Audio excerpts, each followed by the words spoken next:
Fala galera, tudo bem com vocês? Espero que sim. Estamos aqui para mais uma aula do nosso canal do YouTube e se você ainda não é inscrito aqui no nosso canal, inscreva-se aqui embaixo e deixe o seu joinha nesse vídeo, porque pra gente que produz conteúdo aqui na internet, isso faz uma grande diferença, beleza? E hoje a gente vai gravar a prova de escrivão da Polícia Federal aplicada no ano de 2018.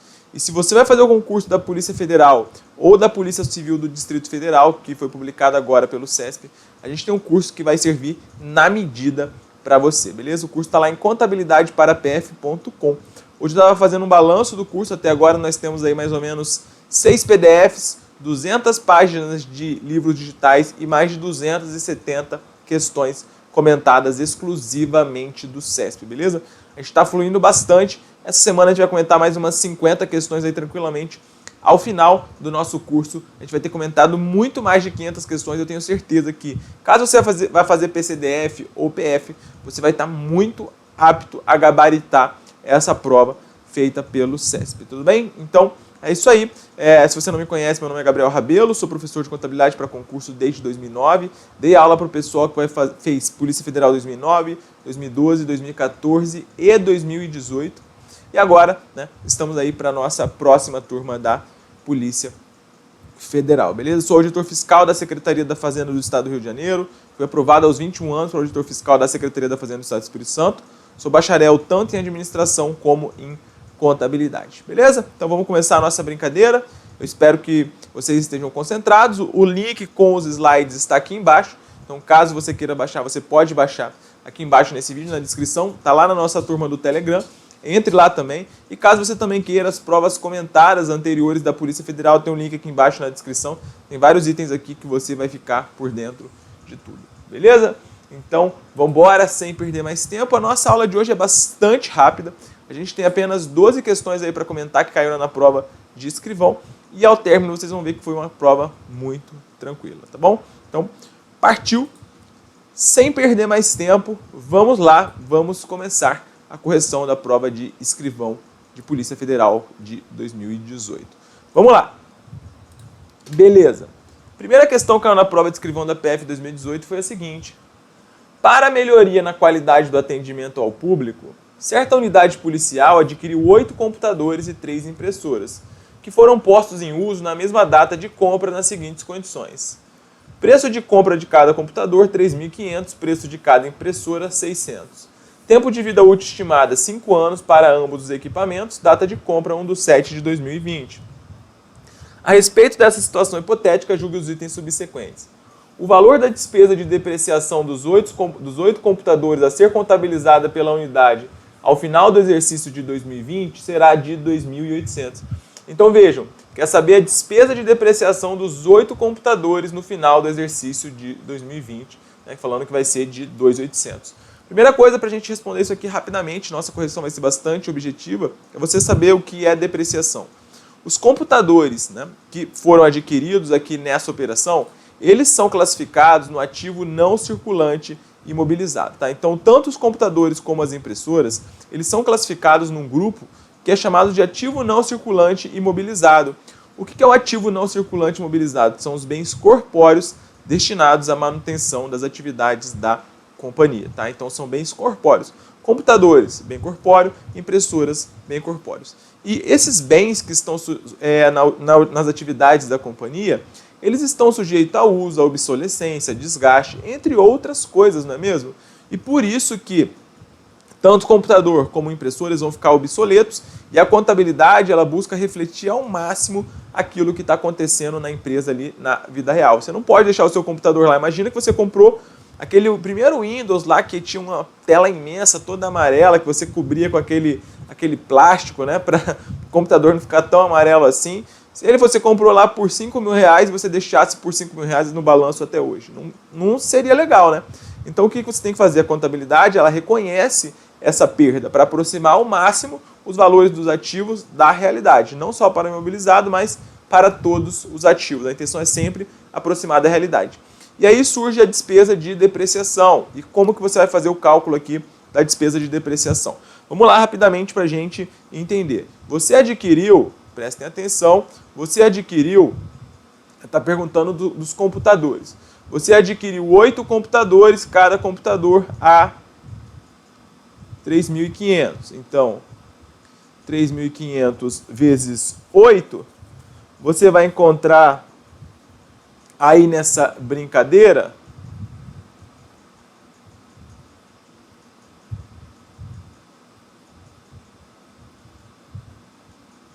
R$ 27.000, beleza? Então, você adquiriu R$ 27.000 de computadores, tá? R$ 28.000, opa, 27, 28. Você adquiriu R$ 28.000 de computadores, tá? E como que esses computadores eles vão depreciar? Esses computadores eles vão depreciar ao longo de 5 anos. Por isso que nós temos aí a vida útil estimada. Vejam, a vida útil estimada deles é de 5 anos. Portanto, esses computadores vão depreciar em 5 anos. Então, você vai pegar aqui, deixa eu fazer aqui mais bonitinho. 3.500 vezes 8. Isso aqui vai dar R$ 28.000.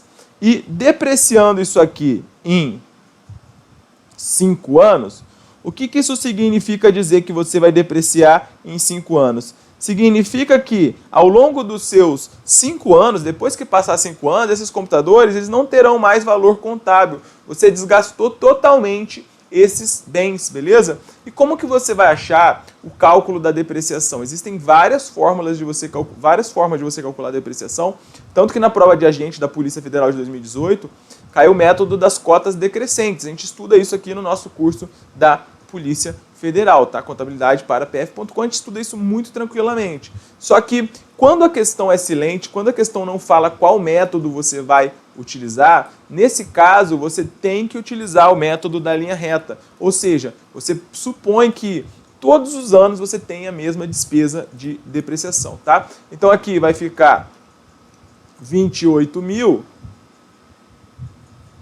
dividido por 5. Beleza? 28.000 dividido por 5. O que vai dar uma despesa de depreciação anual de 5.600 por ano. Beleza? 5.600 por ano. Então, essa é a sua despesa de depreciação anual. Ok. Agora, o que você precisa anotar também nos seus estudos? Um ativo, ele começa a depreciar a partir do momento em que ele está disponível para uso. A depreciação, ela se inicia quando o ativo está disponível para uso. E quando que esse ativo ele foi comprado, né? Que quando não falou qual a data que estava disponível para uso, você vai utilizar a data de compra, 1/7/2020. Portanto, em 2020, você vai ter a depreciação relativa a 6 meses. Então, em vez de depreciar 5.600 no ano de 2020, você vai depreciar metade. Portanto, em 2020, a sua depreciação ela vai ser de 2.800. Portanto, o valor da despesa de depreciação dos 8 computadores a ser contabilizada pela unidade ao final do exercício de 2020 será de 2.800. Isso aqui está correto, tá?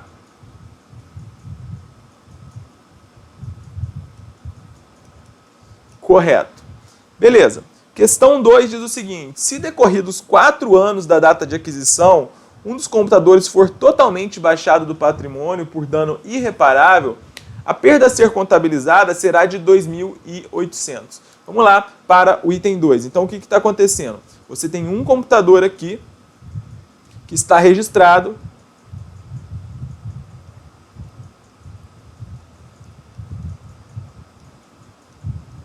pelo valor de 3.500, tá bom? E o que acontece? A questão fala aqui, ó, ao final, decorrido 4 anos da data de aquisição.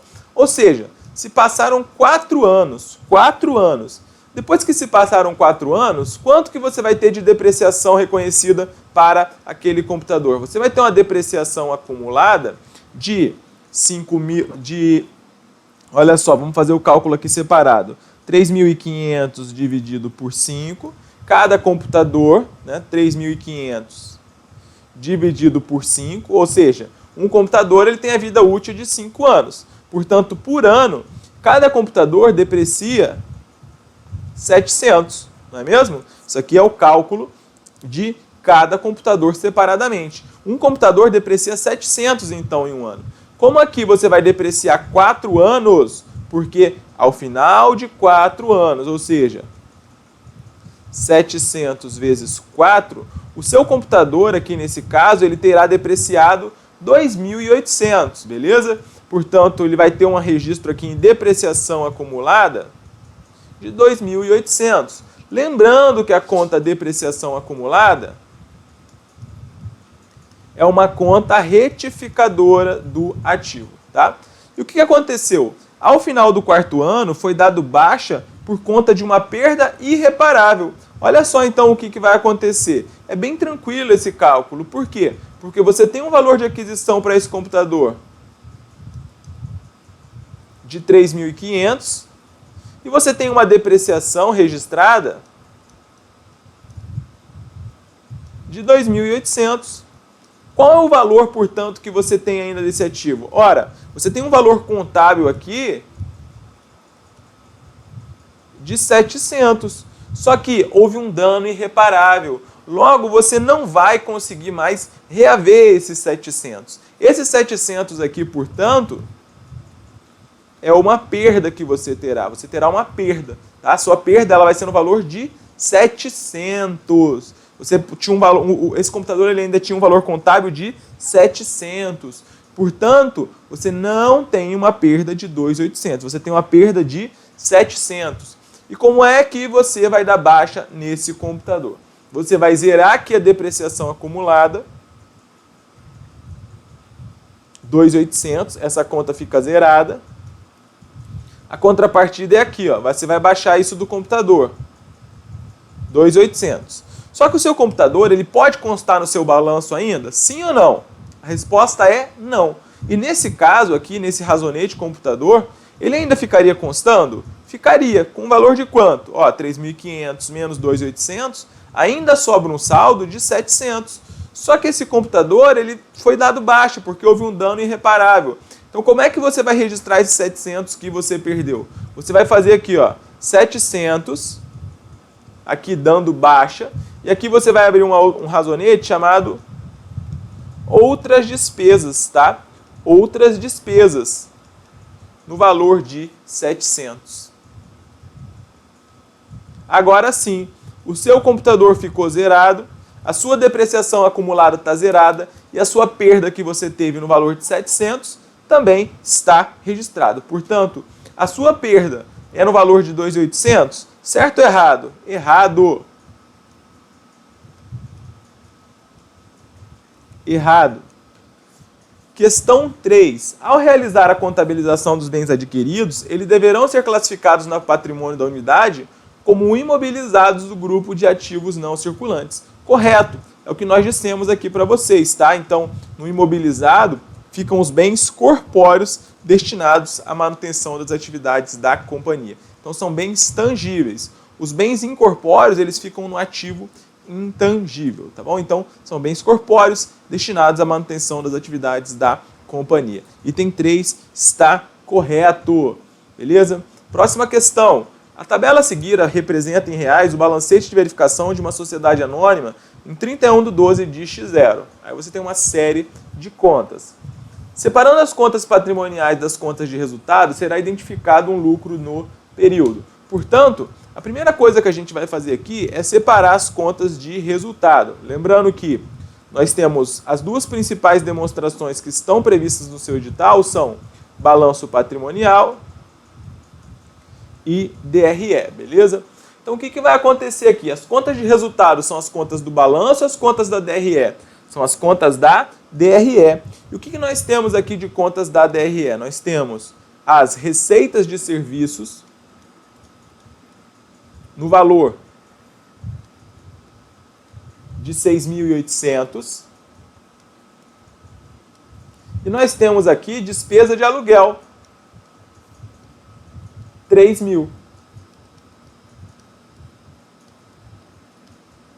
Somente essas duas? Somente essas duas. Portanto, quando a gente pega as receitas e tira as despesas, a gente encontra o lucro ou o prejuízo. Como aqui as receitas são maiores do que as despesas, nós temos lucro no valor de 3.800, beleza? Acabou? Não, mas isso aqui já responde o nosso primeiro item. Separando-se as contas patrimoniais das de resultados, será identificado um lucro no período. Então, o item 4, ele está o quê? Correto. Beleza? Correto. Agora, vamos montar o balanço patrimonial.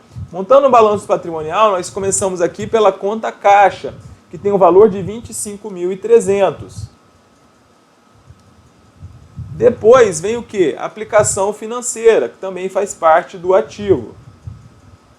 5.700. Estoques também é ativo, que é um bem do ativo.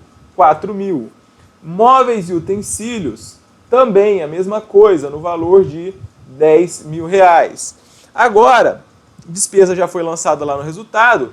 Vamos aqui, quando a gente somar isso aqui, a gente vai encontrar 25.300 com os 5.700, 31. Com 4, 35, total de 45.000. Beleza? Esse aqui é o ativo. Agora, o passivo tem valor de quanto? O passivo, ele terá aqui duplicatas a pagar, 8.200, aluguéis a pagar, 3.000, beleza? O que vai dar aqui, portanto, 11.200. E agora o patrimônio líquido. O patrimônio líquido, ele tem a conta capital social, no valor de 30.000, e você vai transferir o lucro também da DRE para cá. Lucro acumulado, 3.800, o que vai dar um total de 33.800, beleza? Então, somando passivo mais PL, você vai encontrar aqui 45.000. E aí vejam que a nossa equação fundamental da contabilidade, ela diz o quê? Ativo é igual a passivo mais PL. Nesse caso, vai bater, portanto, vai bater tranquilamente aí o resultado, tá bom? 45.000 também. Agora, vamos dar uma olhada aí nas nossas questões. Olha só, o balanço patrimonial elaborado a partir dos dados constantes do balancete deverá apresentar um passivo de R$48.000. Está certo isso ou está errado, galera? Isso aqui está errado. O valor do nosso passivo, ele é de 11.200, portanto, item errado. O CESP ele vacilou um pouco nessa questão porque existe uma discrepância, tá? Se o CESP falasse passivo total, aí sim você poderia compreender passivo exigível, que é o que você tem a pagar, mais patrimônio líquido. Existe uma diferença, porque quando a gente fala passivo, de acordo com a Lei 6.404, é o passivo exigível, que é o que você tem a pagar, mais o PL. Agora, quando você fala passivo, de acordo com os pronunciamentos contábeis, CPC 26, é somente o que é exigível. Nessa questão não ficou muito claro. De qualquer forma, o item ele está errado, beleza? Porque o nosso passivo ou é 11.200 ou ele vai ser aí no valor de 45.000, que é a soma do passivo mais PL. E a próxima, o saldo devedor da conta caixa representa a disponibilidade financeira imediata que a entidade possui na data do balancete. Isso daí, por fim, está correto, né? Então, quando você tem um saldo devedor na conta caixa, a gente sabe que as contas do ativo, elas têm saldo devedor, tá? E na contabilidade, eu já disse aos nossos alunos inúmeras vezes que débito não é coisa ruim. Então, saldo devedor na contabilidade não tem nada a ver que você tem uma dívida. A contabilidade, ela funciona através de convenções próprias.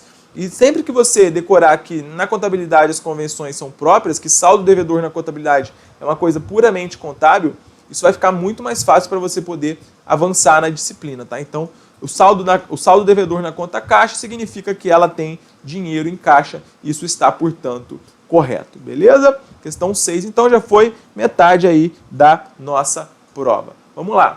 Uma instituição europeia, ao analisar demonstrações contábeis de entidades brasileiras com a finalidade de realizar investimentos, tomou conhecimento de que os relatórios financeiros publicados no Brasil possuem diversos atributos, entre eles as características qualitativas fundamentais da relevância e da representação fidedigna.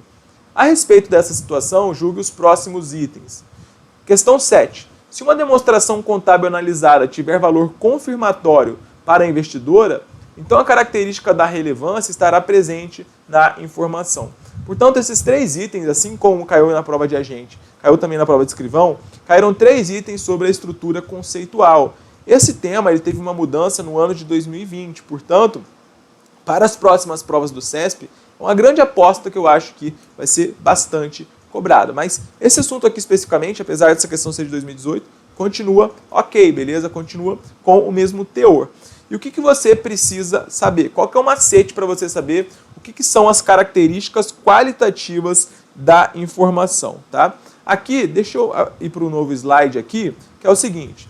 As informações contábeis, as demonstrações contábeis e as informações contábeis, elas precisam ter algumas características qualitativas, beleza? Isso aqui é um assunto que está no CPC 00, que é a estrutura conceitual. E veja você que curioso, porque no edital da PCDF, da PF, não consta o tema CPC 00, CPC 00, estrutura conceitual básica da contabilidade. Consta NBC-TSP, estrutura conceitual da contabilidade. E o que isso interfere na minha vida, Gabriel? Porque a NBC-TSP, ela é a norma do setor público. E o que foi cobrado tanto aqui na prova de escrivão como na prova de agente foi o CPC 00, que é a norma do setor das empresas privadas. Portanto, é uma incongruência do CESP, tá? Que a gente vai ter que questionar na próxima prova, beleza? Então, o que você precisa saber? As características qualitativas da informação contábil, elas são divididas de duas formas. Uma são as características qualitativas fundamentais e a outra são as características qualitativas de melhoria. E qual que é o macete para você saber quais são as características qualitativas, tá? Então, o macete aqui é o seguinte, ó. Cocô teve re-re. Beleza? Cocô teve re-re. O que é o cocô teve re-re? É a comparabilidade, compreensibilidade, tempestividade, verificabilidade, relevância e representação fidedigna, tá? Então essas são as características qualitativas. Isso aqui cai muito mesmo em prova. A questão, ela está explorando as características qualitativas fundamentais, tá? Então vamos falar um pouco sobre a relevância. O que a questão está falando? Ó, se uma demonstração contábil analisada tiver valor confirmatório, então a característica da relevância estará presente na informação. Imagine você, né, que a nossa Lei 6.404, ela é a lei das sociedades por ações. Então, ela é uma lei que fala de grandes sociedades, né, de Vale, Petrobras, WEG, Suzano, Klabin, Renner, Itaú, Estácio, entre diversas outras, né? Localweb, Centauro, Marisa, Riachuelo e diversas outras, Ambev, diversas outras grandes sociedades. Então imagine você que a Ambev ela vai colocar lá, por exemplo, assim, não, o meu funcionário que está no setor administrativo está usando essa caneta pertence à Ambev e vai ser contabilizado e vai aparecer lá no balanço. Imagina, Ambev, uma empresa com valor de mercado de praticamente 300 bilhões, dá esse grau de detalhamento. Não faz sentido, não é mesmo? Então, para a informação contábil ser necessária na demonstração, ela tem que ser relevante. O que é uma informação relevante? Informação relevante é aquela capaz de fazer diferença nas decisões tomadas pelos usuários, tá?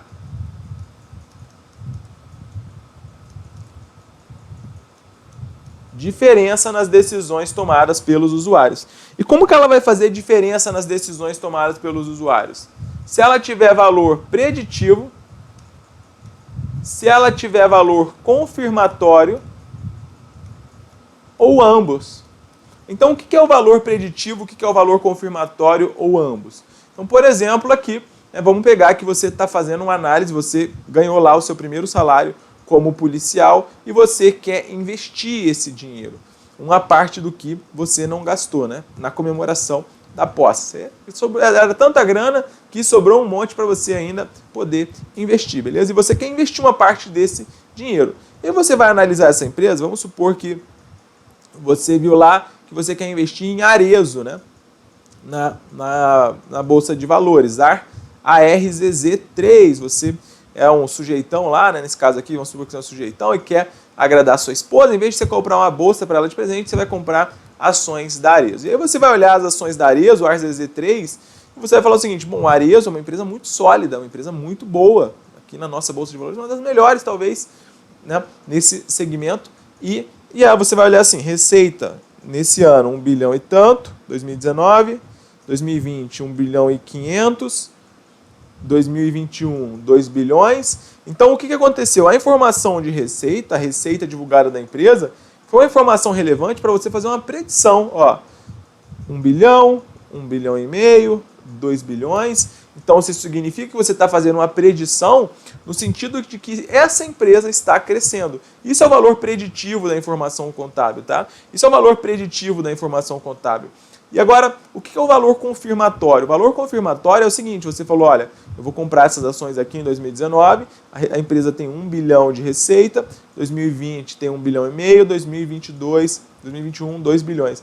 Então, lá na frente, você vai conseguir confirmar essa predição que você fez. Portanto, o valor preditivo e o valor confirmatório, eles estão interrelacionados, tá? Para a informação financeira, portanto, ser relevante, tem que fazer diferença nas decisões tomadas pelos usuários, através do valor preditivo, do valor confirmatório ou de ambos, beleza? Portanto, vamos lá no nosso item. Eu poderia explicar isso muito mais rápido, mas eu gosto de dar alguns detalhes para vocês.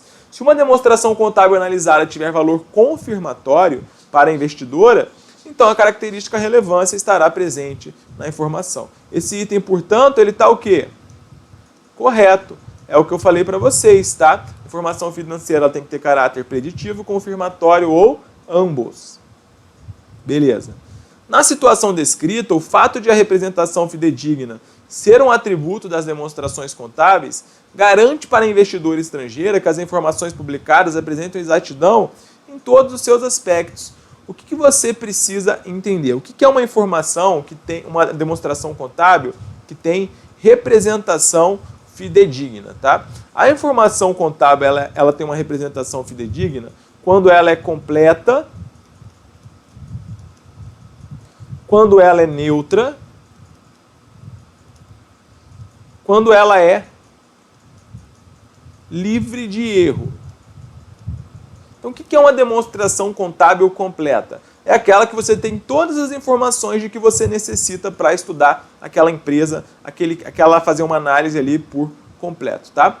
O que é uma informação neutra? É aquela que não tem viés, a sua demonstração contábil não tem um viés político, não tem um viés do gestor, ela segue regras contábeis, regras de legislação, portanto ela é neutra. Você está apresentando o que está acontecendo, seja lucro ou prejuízo.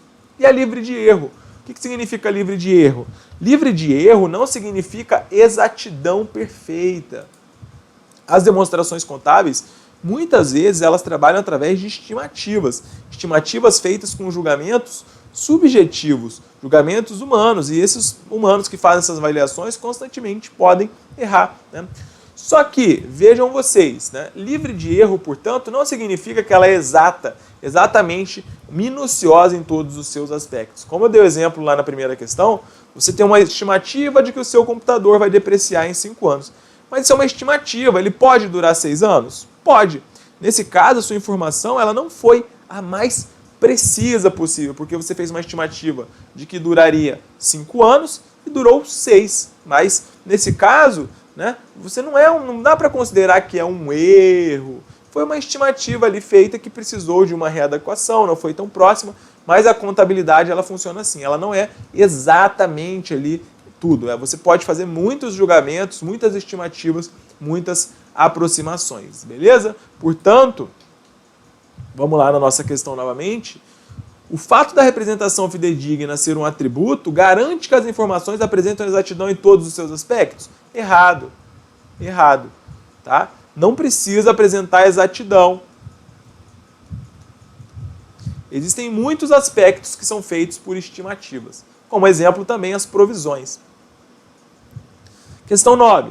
Por serem passíveis de comparações com demonstrações contábeis de entidades de outros países, os relatórios publicados pelas entidades brasileiras representam para a investidora uma informação relevante e fidedigna. Galera, a comparabilidade é uma característica qualitativa de melhoria fundamental. Olha o que eu falei para vocês. Cocô teve comparabilidade. Então, comparabilidade é uma característica qualitativa de melhoria. Ela ajuda a melhorar a qualidade da informação financeira. Por isso, tá? Por isso, esse item 9 ele está errado. Porque a comparabilidade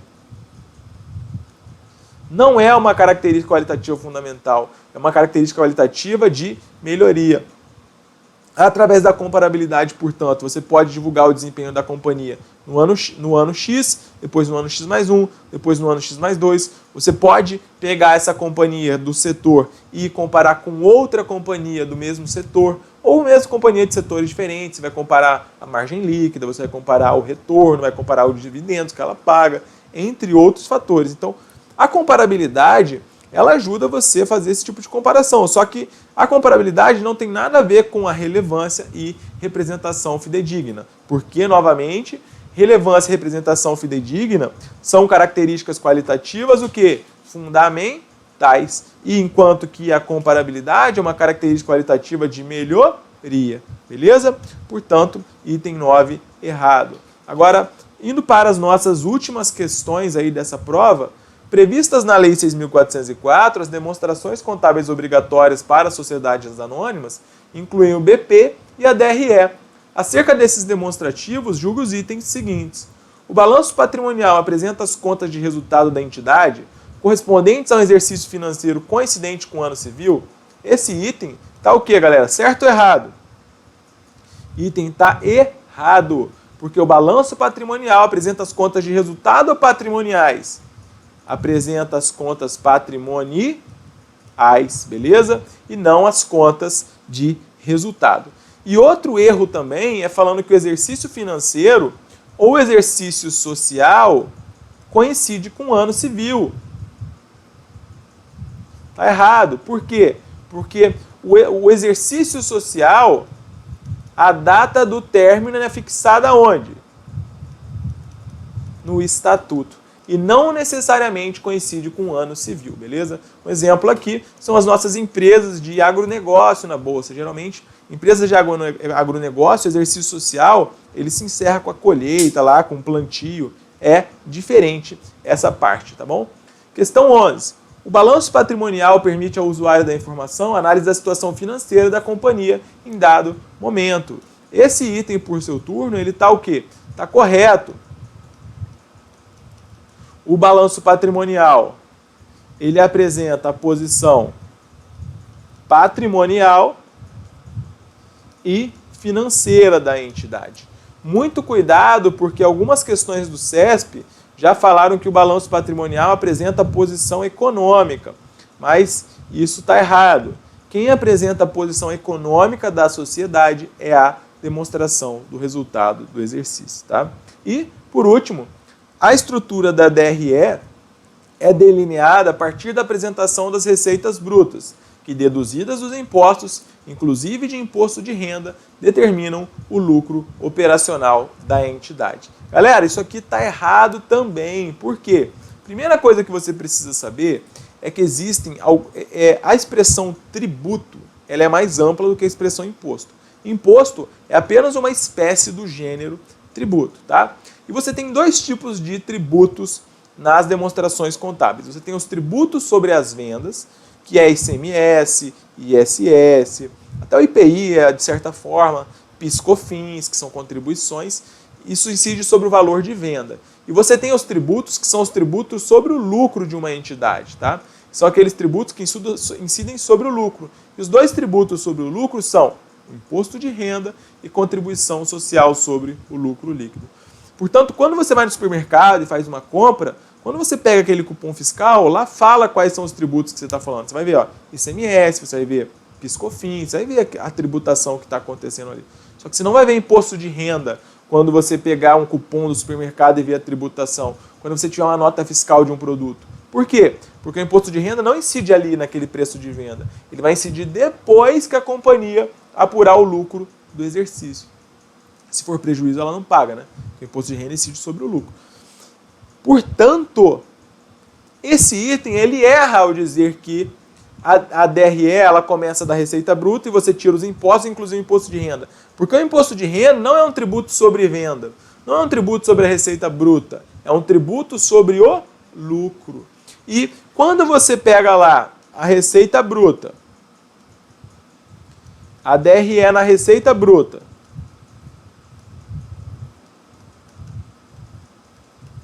e tira os impostos sobre venda, os tributos sobre venda, você não chega no lucro operacional, você chega no que a gente chama de lucro bruto. É diferente ainda. Portanto, há dois erros nessa questão, portanto, item errado. Tá? Cabe salientar ainda que lá em cima no enunciado disse o seguinte: previstas na Lei 6.404. Por que a questão foi enfática ao dizer previstas na Lei 6.404?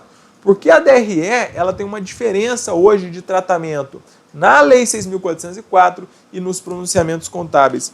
Quando nós estamos falando da DRE segundo a Lei 6.404, a DRE ela começa pela informação receita bruta. Agora, quando nós estamos falando da DRE segundo o CPC 26, que é o que vale hoje, que é como as empresas começam a apresentar as suas demonstrações hoje para os usuários, para os investidores, a DRE ela começa na receita líquida. Porque quando você pega o preço de venda, esse preço de venda ele contém tributos, tem as devoluções, tem uma série de coisas que são estudadas no assunto DRE, e esses valores, que são essas deduções da receita, não ficam para a empresa. Portanto, os pronunciamentos falam assim, olha, a receita da empresa ela tem que começar por aquilo que efetivamente vai ficar para a empresa, que no caso é a chamada receita líquida. Só que nesse caso, vejam que a questão ela amarrou, porque ela falou previstas na Lei 6.404, ou seja, ela quer o conceito de DRE segundo a Lei